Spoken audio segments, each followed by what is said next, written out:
கர்த்தருடைய பரிசுத்த நாமத்திற்கு மகிமை உண்டாவதாக. கிறிஸ்துவுக்குள் பிரியமானவர்களே, ஏசாயா அதிகாரம் 4 கேள்விகளும் பதில்களும்.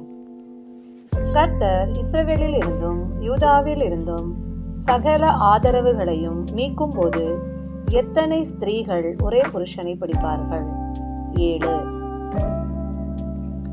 7 ஸ்திரீகளும் எதை உடுப்போம் என்று கூறுவார்கள்? தங்கள் சொந்த ஆகாரத்தை. 7 ஸ்திரீகளும் எதை உடுப்போம் என்று கூறுவார்கள்? தங்கள் சொந்த வஸ்திரத்தை. 7 ஸ்திரீகளும் எதை உண்போம் என்று கூறுவார்கள்? தங்கள் சொந்த ஆகாரத்தை. 7 ஸ்திரீகளும் எது தங்கள் மேல் விளங்கட்டும் என்பார்கள்? ஒரே புருஷனின் பெயர். எது நீங்கும்படிக்கு ஒரே புருஷனின் பெயர் தங்கள் மேல் விளங்கட்டும் என்று 7 ஸ்திரீகள் கூறுவார்கள்? தங்கள் நிந்தை. இஸ்ரவேலில் தப்பினவர்களுக்கு அலங்காரமும் மகிமையுமாயிருப்பது எது? கர்த்தரின் கிளை. இஸ்ரவேலில் தப்பினவர்களுக்கு சிறப்பும் அலங்காரமாயிருப்பது எது? பூமியின் கனி. சீயோன் குமாரத்திகளின் அழுக்கை கழுவுகிறவர் யார்? ஆண்டவர்.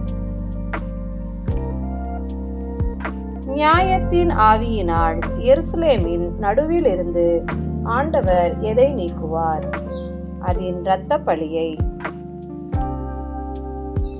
சுட்டெரிப்பின் ஆவியினால் எருசலேமின் நடுவில் இருந்து ஆண்டவர் எதை நீக்குவார்? அதன் இரத்த பழிகள். சீயோனில் மீதியாயிருந்து ஜீவனுக்கென்று பேரெழுதப்பட்டவன் எப்படி சொல்லப்படுவான்? பரிசுத்தன். எங்கே தரித்திருந்து ஜீவனுக்கென்று பேரெழுதப்பட்டவன் பரிசுத்தன் என்று சொல்லப்படுவான்?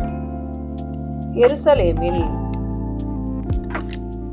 சீயோன் மலையில் உள்ள எல்லா வாசஸ்தலங்களிலும் கர்த்தர் பகலில் எதை உண்டாக்குவார்?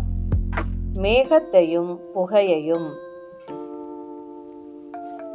சீயோன் மலையில் உள்ள எல்லா வாசஸ்தலங்களிலும் கர்த்தர் இரவில் எதை உண்டாக்குவார்? கொழுந்துவிட்டு எரியும் அக்கினி பிரகாசம். சீயோன் மலையில் உள்ள சபைகளின் மேல் கர்த்தர் பகலில் எதை உண்டாக்குவார்? மேகத்தையும் புகையையும். சீயோன் மலையில் உள்ள சபைகளின் மேல் கர்த்தர் இரவில் எதை உண்டாக்குவார்? கொழுந்துவிட்டு எரியும் அக்கினி பிரகாசம்.